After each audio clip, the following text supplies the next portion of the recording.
Everybody's focused on Iran.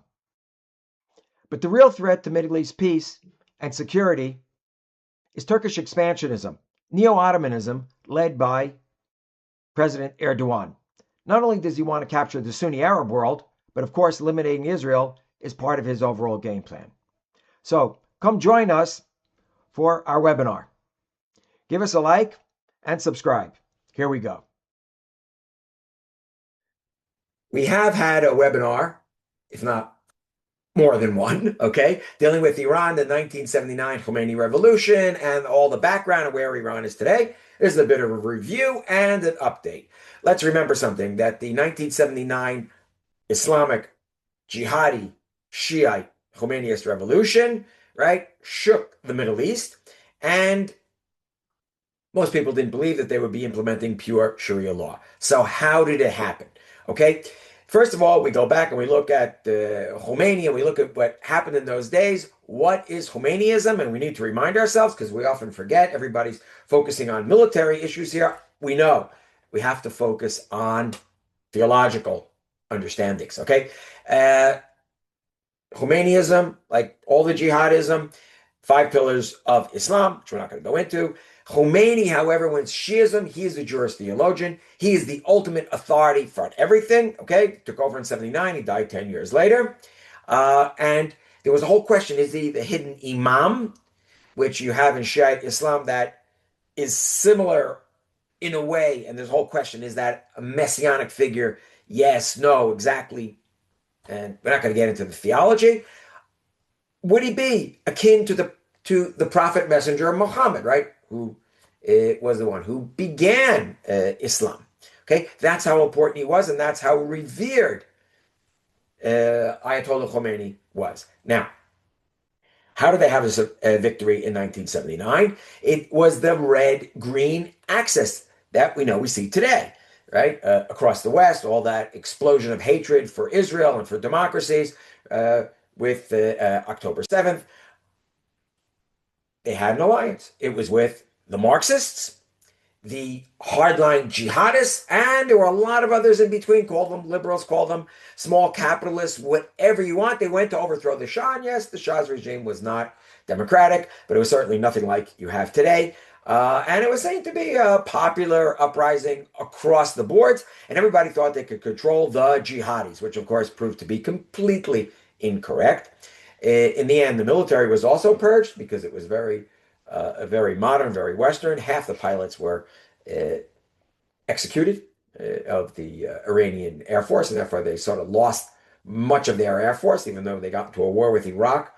They still used part of it, okay? And what was the main force, when we talk about the bazaars, those are the shopkeepers you have in the bazaars or in the markets, that they, to this day, are very much, how should we say, they're the linchpin of any sort of overthrow of regime or holding a regime in power. People ask, how has the regime remained in power? They made sure that the Bazaris were satisfied, even if they didn't agree with them theologically, because they're people that are very focused economically. So after they take power, the Shiite revolution is for export. We know that Saddam Hussein in Iraq understood that very well. Therefore, he attacks first. You have a war that goes for about 8 years. However, during that period, early in the 80s, the revolution is solidified. Your Marxists are wiped out or forced to flee. You're in jail. The same with your small capitalists and your liberal types and every other group. And you have a solid jihad victory. Okay, and with the picture we have here is the scaling of the walls of the American embassy. And you can see there's a picture of Khomeini on the right-hand side of that black and white photo. So moving right along, right, you have the jihad military empowerment, okay? And I put a question mark there, right? And what has happened since then? Economic and infrastructure collapse. So what happened? We have 47 years of the revolution.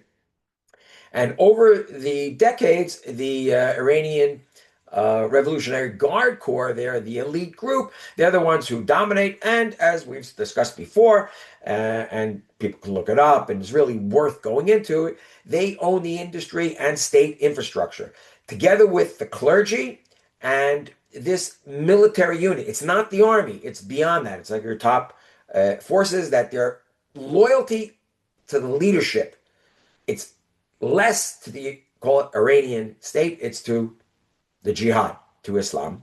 Okay, now this full jihadization that by the beginning of the 2000s, going full speed ahead, especially with the development of the nuclear weapons program, which of course everybody there were denied, but we know that's what they were doing, along with the ballistic missiles, cyber attacks, and all those proxy groups, right? We have the Houthis and we have Hezbollah out in Iraq.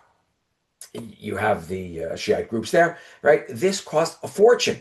And it is estimated that between 2.5 to $3 trillion were spent on all this. In other words, it's not something that you produce with. It's right. These were expenses for the jihad and loss to the Iranian economy. And if you take that, that's at least $100 billion a year. Okay. Now, there's a lot of domestic repression because people have had enough of this by the time you get to the end of the first decade of the 21st century. And we know that elections are not free, but that you would have your hardliners versus your reformers or moderates, right? That's called within the framework of the Iranian political party. There's only one. It's Islamist, right? It's the Islamic Party, if you want. And that's how the elections were. We know in 2009 that the reformers apparently really won the election, but it was stolen from them. Okay. And there were big demonstrations. That was when Mousavi was the candidate. He ended up under house arrest, and they used a lot of force against the demonstrators. Now, in 2019, there was a raise in the price of gasoline. That seems kind of strange. Iran is one of the biggest oil producers in the world, but due to corruption as well as exports, where they, so you didn't have as much fuel in the country. And of course, they raised prices. You get taxes out of it, whatever else. There were big protests. And afterwards, what's most well known, of course, 2022, 23, you had the protests when Mahsa Amini, she was killed in police custody. Her hijab was not put on correctly. She was wearing it, and due to the abuse, she died. And that sparked demonstrations and riots that went spilled into 2023. All of this is put down by the Revolutionary Guard Corps and the volunteer Basij, like the policing group you see on the motorcycles, and put down very, very harshly, and they shoot into crowds. And if you take all three of these protests, which are the major ones, so apparently there were 1,500, if not something like 2,000 killed all together. Now, at the same time, you had what's known as that infrastructure breakdown, step by step. We know that the water infrastructure, too many dams built and lots of corruption. Iran is facing one of the greatest water crises of any country in the world, probably number one. I would say number one in the world. We take the whole country, and some of the reservoirs are only 10% full in the urban areas. Problems with electrical grill, the electrical grid. Some of it is run also by hydropower, and there's not a hell of a lot of water, but aging and not being invested in. And of course, that leads to trouble in the agricultural sector, right? We're all connected, as we know.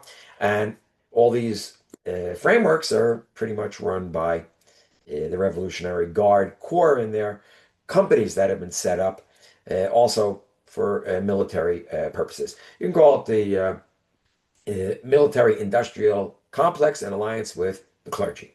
Right? So, coming to a head by the end of 2025, we know that the rial was worth today, okay? It's worth about 1.5 million to the dollar. In other words, the currency is worthless. The Iranian GDP is only $400 billion, which is almost nothing. I wrote PPP, that's what it's worth internally, right? Services you get there, which is actually worth 5 times the amount. But when you're confronting foreign adversaries, you deal with how much is it worth vis-a-vis those on the outside. And we know as of December 28th, 2025, there was the shopkeeper strike, the bazaris, and it spread, and there would be demonstrations on the 8th and 9th of January 2026. There were enormous demonstrations and massacres with between 40 to 80,000 killed. Those are reports. Some say 100,000. Others, by the way, mainstream media and CNN and those types, up 6,000, maybe more. It's very interesting who is trying to play everything down. Okay. And then, of course, there are those numbers that we're not sure they're that high. And those who are wounded, we know also have been dying of their wounds for fear of going to hospitals because the Basij and the police break into the hospitals, and anybody wounded in demonstrations is then thrown in jail with no medical treatment or taken out and shot, right, or executed. Okay, so quite a disaster. We have a picture here of the Women Life Freedom Movement, right, from 2022-23, and of course the Iranian ballistic missiles that are on display. So post-October 7th demise. Now, Iran was rising. We know October 7th, 2023. It's already close to 2.5 years ago. And we not going into Gaza and all that, but rather the battles between Israel and Iran. Iran was operating here with many, many proxies, often discussed as a seven-front war, a ring of fire. But directly, October 2024, rocket fire, missiles back and forth. Israel gets the better of Iran. We use the Air Force. And then, of course, there was the June 12-day war of 2025, where a lot of damage was done to nuclear facilities. Air defense had been damaged before, and even more so in June of last year. And of course, always going after military targets. What we do have here showing a fire, that was the Iranian broadcasting station that was destroyed in central Tehran. Okay, so also to try to halt the propaganda war, not that it really did a hell of a lot, it was more symbolic. And then the uprising, as we mentioned before, the Americans in the 12-day war, right? They joined the last couple of days. Need to remember that always. And then it ended. And the same thing now, there's this whole question. We get into U.S. involvement in January, February, whatever, 2026. Trump said help is on the way to the protesters when they were crushed. But today, there are all these negotiations going on. And the question is, for what? All right. Will they come to an agreement? Right, over the nuclear program, yes, no, or will there be a war? What about the ballistic missiles? And what about sponsoring proxies and allies, especially Hezbollah, and for Israel, very significant right up here on the northern border. Okay, so these are things that we need to look out for. And let's remember, it was always for export. There's no such thing as a jihad that's not for export. And therefore, Hezbollah, like we have mentioned, we know that they were taken out 2024, Nasrallah, the command, all that, South Lebanon in partial invasion, the Houthis in Yemen who blocked the Bab el-Mandeb and shipping international between Yemen and Somalia and fired lots of rockets at Israel, ballistic missiles. Israel took out most, but every once in a while, one did land. Syria, were part of this alliance, but they were overthrown. The regime of Bashar al-Assad, who was supported by Iran. But al-Shara, who comes into power, we'll see him in another slide or two, he's pro-Ottoman. In other words, there's the great shift, right? Israel did in Hezbollah, and they were the ones who helped support the Syrian regime, keep it in power. But what that did was bring the Turks in, and they're the big winners, as we all know. Iraqi Hezbollah, a lot of influence in Iran, in Iraq, okay? They are very pro-Iranian. They more or less stayed out of everything, at least in the meantime. Now they say if there's another conflict, they're going to be very much involved.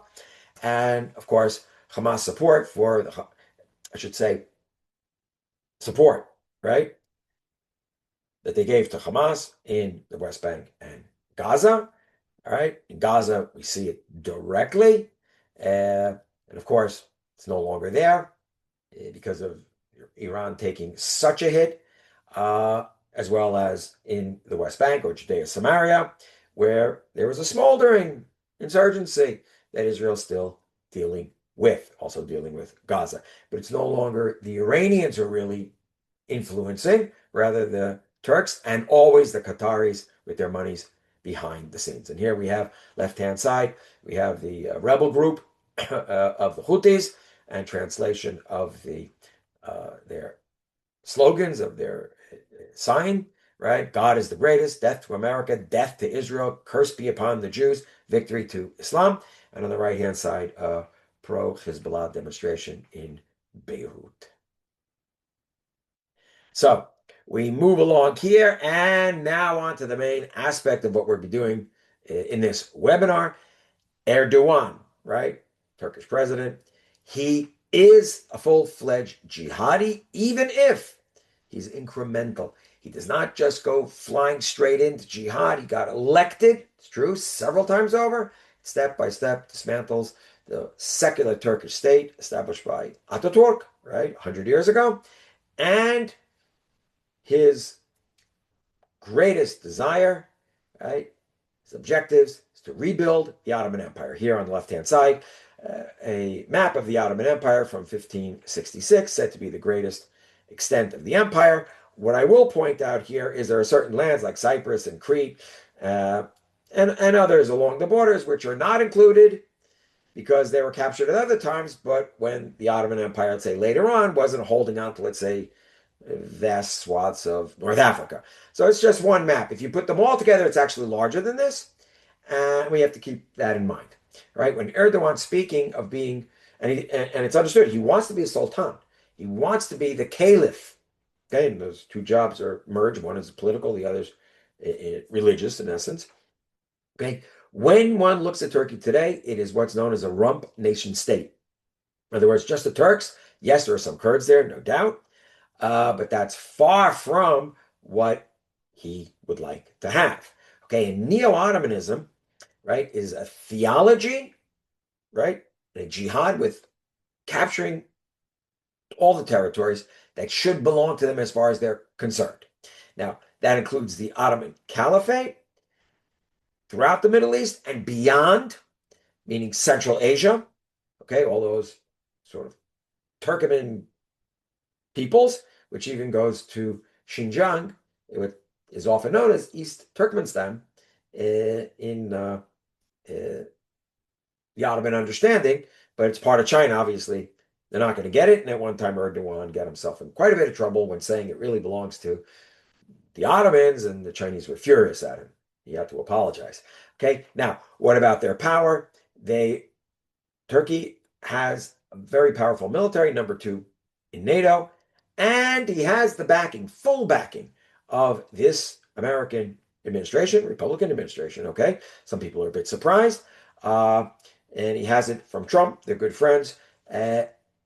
This American administration looks at the world in a very interesting way. It's not a matter of freeing small peoples, but it's a matter of making alliances with empires. Other empires are rising empires. And if they view a certain group as weak, they don't really want to know from them until they are stronger. And one can understand this, right? Instead of playing pawns on a chess board, right, you're playing with the larger pieces. Okay? And when I get into one, see it in that way. Plus, there's a lot of business, and we know that this administration very much sees money as power and business, right? As power and investments on and on. Erdogan sees it a similar way, and he also says, look, the Middle East essentially is mine. America is yours. How do we make a deal? And I don't have to deal with democracy, right? Democracy is very messy. Got to get things through parliament. So he is close in with certainly President Trump. I don't know if with everybody in the American administration. I have my doubts, but that's a different story. Okay, so you have to look at it in that sort of framework. Okay, so let's take a look. Neo-Ottoman power projection, economic and military. Okay, just got to understand how strong Turkey is as compared to the $400 billion GDP of Iran and infrastructure falling apart. Now let's compare it to Turkey. Okay, and by the way, Iran has a population of 92 million. In Turkey, it's 87 million. So we're talking about it's the same size, right? Essentially. Okay, the Turkish economy, right? They have a strong industrial base, as well as they have moved very much into high tech. Now, Iran is somewhat, but that's only in the military sector, right? That's where it's more high tech or in the cyber attacks. You have the GDP, right, which we call it nominal. What is it worth when you compare it to everybody else? Let's call it $1.5 trillion. It's quite a bit. and 16th, 17th largest economy in the world. That's very impressive. I also wrote down what it is worth, what's called PPP. In other words, what is it worth internally? The amount of services in there is close to $4 trillion. Eighth to tenth most powerful military in the world. And that includes their Navy. Everybody forgets about their Navy, right?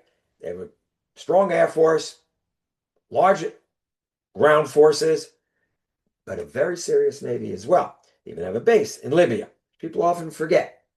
Okay. And compared a bit to Israel, Israel's ranked 15th militarily and 27th to GDP, which is nominal. And I wrote it's 610 billion. What's interesting, Israel, the PPP is a little bit less because our prices are far too high. Okay. So it's worth less internally than what it projects externally. But still, call it 600 billion as opposed to 1.5 trillion.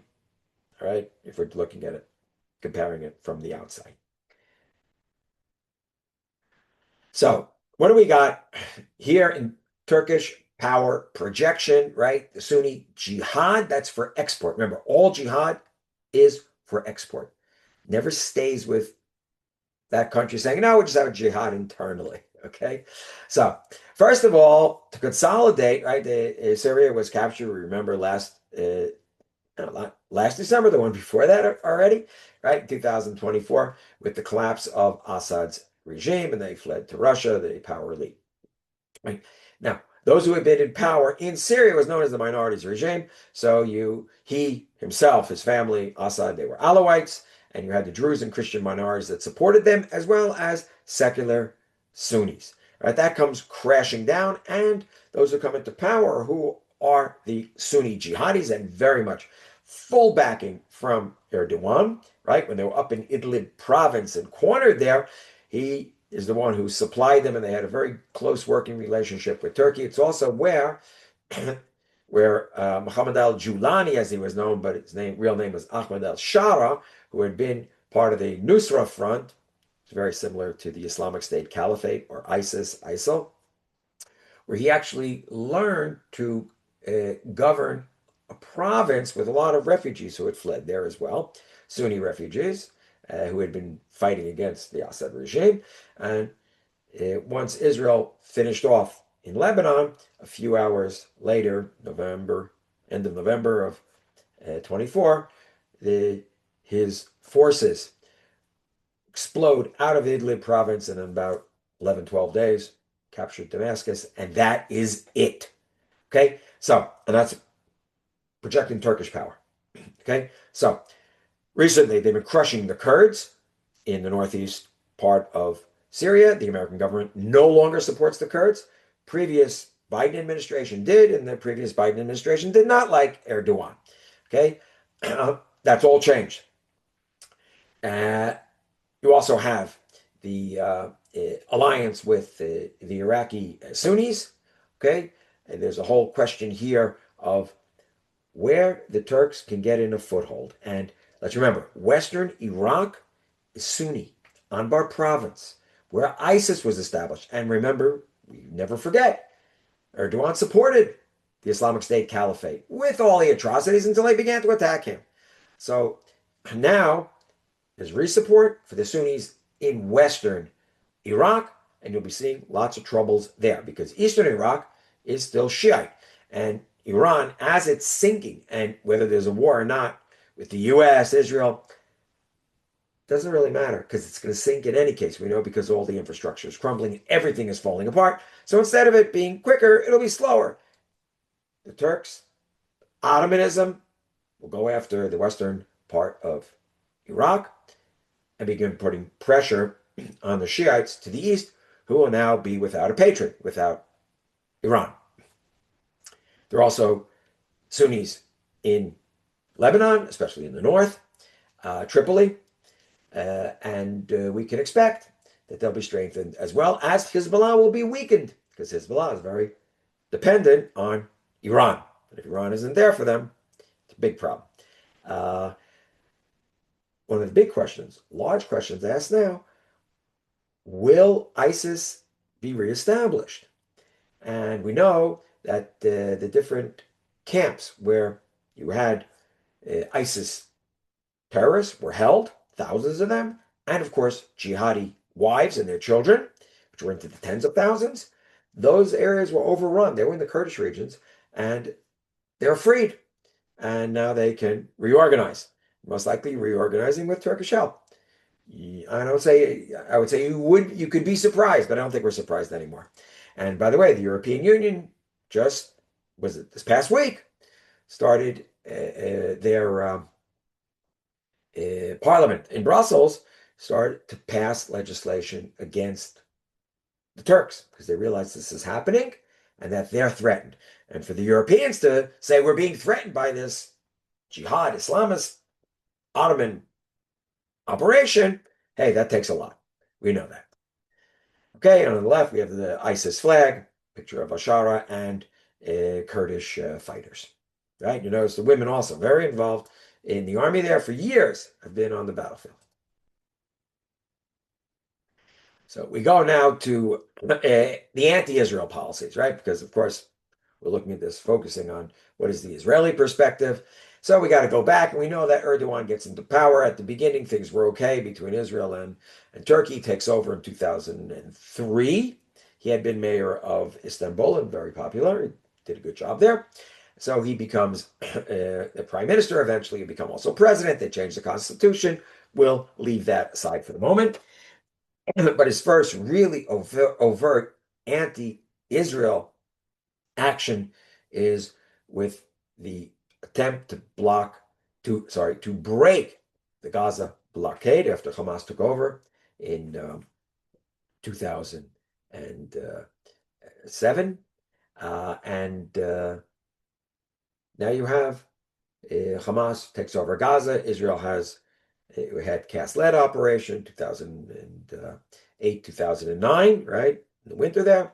And Hamas needs a patron. Now, they do have the Iranians, but the Iranians and Turks are vying to see who's the real patron. And therefore, Erdogan stands behind the IHH, which is the jihadi Muslim Brotherhood organization in Turkey, that they're going to break the blockade and bring supplies in a flotilla. And we know that Israeli Navy stopped them, and it turned into a big international issue. Now it's already close to 16 years ago. It was the last day of May of 2010. Also, they support Hamas, and throughout the years, tens of millions of dollars have been poured in to helping Hamas. Not as much as the Qataris, as we know, where it actually went, say, billions. Diplomatically, Erdogan is fully with Hamas, Muslim Brotherhood, and it's written in their Hamas covenant, right? Killing Jews, destroying Israel, you name it. It means despite the fact that Israel's diplomatic relations had then with Erdogan and Turkey, they were demanding Israel's destruction. Turkey, right? Istanbul, Ankara, the big cities. That's where where Hamas has its a lot of its hubs of planning terrorist attacks and also finances. Yes, it was done through Qatar and other places as well, including Iran. But now, today, it's all moved to Turkey. Where else are they going to go? They are, let's say, in Qatar remains. Okay. Whatever was done against Israel, and it didn't matter by whom, from 2010 onwards, Erdogan is in favor of it. He wants the destruction of Israel. And here, just people say, well, he's only anti-Israel, he's not anti-Semitic, so we will read something that is not just anti-Israel. He says, and I quote, they, but meaning the Israelis, but we know exactly what it means by the context of the sentence. They are murderers to the point that they kill children who are 5 and 6 years old. They are only satisfied by sucking their blood. Right? The blood libel, using blood, children's blood, right, to make certain food or whatever, right? The whole thing of Passover, matzot, which starts in the Christian world but is adopted by the Islamic world. Erdogan says the exact same thing, and constantly calling Israel a terrorist state, and not only declaring that Netanyahu is Hitler, but other Israeli politicians as well. They're Nazis and on and on. Okay, so it wasn't just Netanyahu. And he said it many times about the Israeli prime minister. So we know what he thinks. So we also have a picture here of the Temple Mount and the Dome of the Rock. But it goes beyond that, right? You're talking here about the Palestinians. We know he supports Gaza, supports West Bank / Judea Samaria. But let's put it together. He doesn't look at his little pieces of pawns on the chessboard that we've been using that analogy, right? But rather, not only tens of millions are sent through different charities by Turkey and the financing, as we mentioned, but now the International Stabilization Force that's in Gaza, where apparently Qatar is going to give a fair amount of money, but the Turks want to be on the ground. Very problematic for Israel. But the Palestinian Authority in the West Bank, they also get quite a bit of money. Okay, we're talking here tens of millions, and by being on the Temple Mount, right? The Waqf there has received funds. We look at Jordan. Okay, now people often don't think of Jordan as being radical. However, the Muslim Brotherhood there, although this past autumn were declared illegal, but they are illegal and then they're legal again, whatever else. They're just below the surface. And of course, that's how Erdoğan can project power inside of Jordan. Jordan has a very long border with Israel, which if something goes wrong, this is a major strategic challenge, problem for Israel. Okay, 2/3 of Jordan is Palestinian. You have investment there. Jordan's economy is only worth $57 billion GDP, which is very important to point out. Look, Israel's is 610 billion, meaning that Israel's is 11 times larger and Jordan's population is 10% larger than Israel's. Okay, so it's a very poor country, right? Essentially, the average Jordanian is getting by on 1/11th on what the average Israeli is getting by on, right? In other words, salary. So there's $1.5 billion in trade and a lot of investment with Turkish companies. They're going to raise this, you'll see. Okay, with the shift of the American perspective, I think we very well would see that this will be the direction. Also, there are those who say that the king only pretends to be pro-Western. He's really much more pro-Islamist, in other words, jihadi. There's a debate about it. I'm not so convinced, but still, the Turks have enormous influence. And to point out why the Islamists are quite popular, Jordan has, in 2024, high poverty rate, over 1/3 of the population, and unemployment over 20%. By the way, these are the official statistics, meaning unofficial is probably a lot worse. We always know governments play it down when things aren't good. And they took 31 seats out of 138 of parliament. And very often, certain seats reserved for different parties here and there, not so much for them. It changes back and forth, but that was considered a major victory by the Islamists. And then parliament has been sort of like, things have been suspended recently, okay? We said, because the Muslim Brotherhood was outlawed, their party known as the Islamic Action Front, right? Sort of shunted aside, but doesn't mean that they're not there. And with a very long border of over 300 kilometers, right? Going from the area of just, south of, just south of the Kinneret, right? The area of Bet Shan, all the way down to Eilat. Some of it, the Jordan River, right? Across from the West Bank, which also is an issue, right? How would you stop the smuggling? And for sure, there's going to be. It's a very long border and not well patrolled. And as we know, the Israeli army is very short on manpower, right? We're down 12,000 soldiers, at least 7,500 combat soldiers. And that's the whole issue with the ultra-Orthodox, the Haredi. Will they be drafted? Yes, no, and all the rest of that. Not getting into it, but it is a direct effect on Israeli security. Okay, now we move over to the Qataris and the Pakistanis, which everybody seems to forget about. Why? Because they're not discussed. Okay, so let's go to Turkey and Pakistan first. Always had close relations. And we know historically, the conquest of India, meaning Pakistan of today, was done very often by those of Turkish background, Ottoman background. Okay, when there had been a spread of tribes, which may not necessarily have been taking orders from the Sultan in Istanbul, But still, there is that connection. They've always been close ever since the establishment of Pakistan, now 70 some odd years ago. And Turkish investments there, okay, 5 billion, but still Pakistan's a very poor country. And of course, they in Pakistan are very, very anti-Hindu. And as we could say, that they, the Pakistanis, are as anti-Hindu as Erdoğan is anti-Israel, anti-Semitic. And we know that also Lashkar el-Taiba, which is the jihadi underground forces in Pakistan, that they're legal and illegal back and forth all the time, that they're viciously anti-Semitic as much as Erdogan or anybody else. Plus, the Pakistani government, we know what they think of Israel. Okay, so they're natural allies. And of course, we go to Turkey and Qatar. Qatar does not have a military, it's a policing force, but they don't need it. They have enormous amount of natural gas and have trillions worth, right, of reserves. They have an alliance with Turkey over the years, over 100 different agreements. The Turks have a military base, not just the Americans, also the Turks in Qatar. And with investments back and forth, $20 billion, which for the Qataris isn't a lot, but it's pretty good for the Turks. And foreign policies here are coordinated, all three of the countries.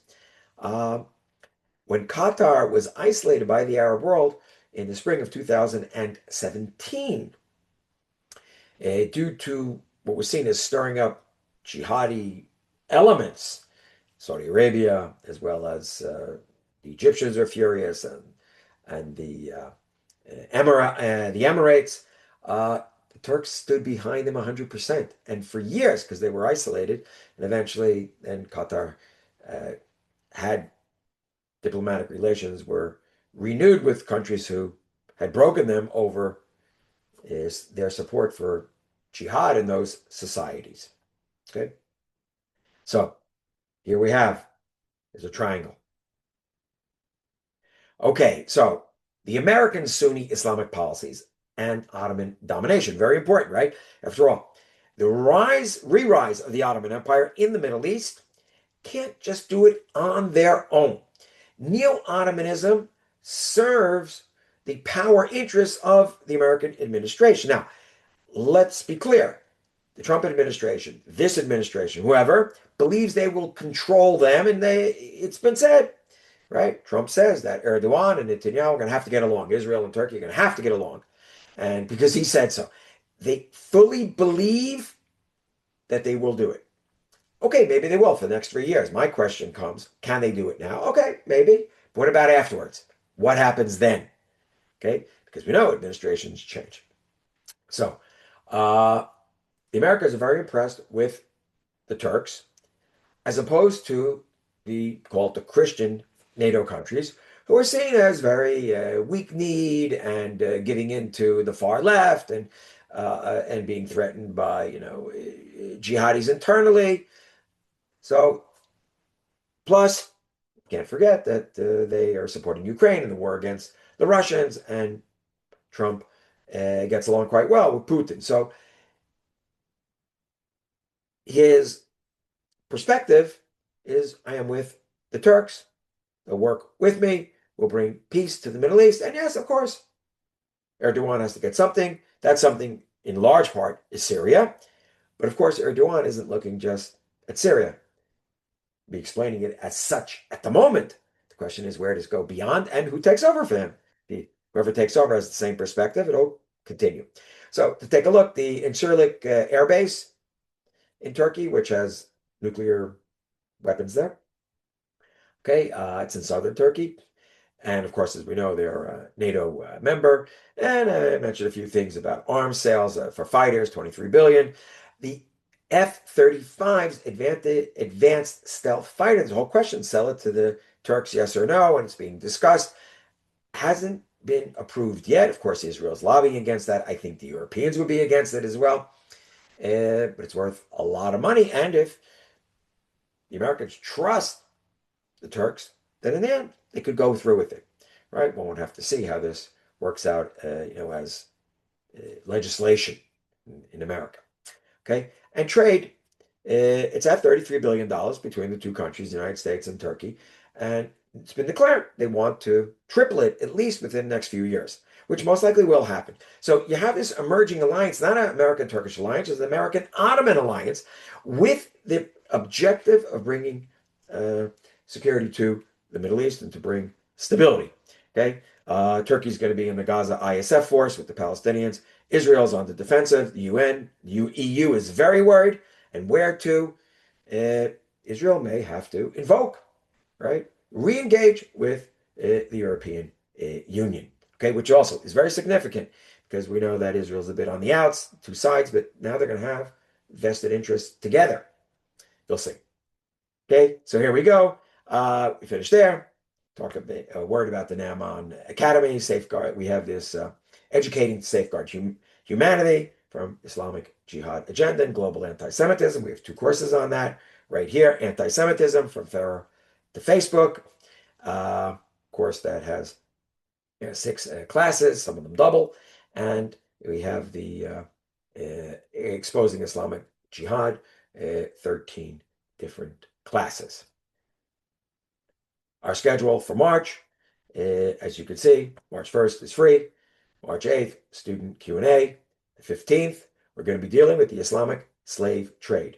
1400 years of slave trade. And I wrote here a bit tongue-in-cheek in honor of Passover, but some pretty horrific stuff, the things we all need to know. Okay, so it's sort of a history class. I'm going to show you step by step and how it's backed by the Quran. Okay, leave it at that. 22nd is free. March 29th, we're going to have student Q&A. We need to move it up an hour because I have another engagement, which would be at 1 o'clock EST.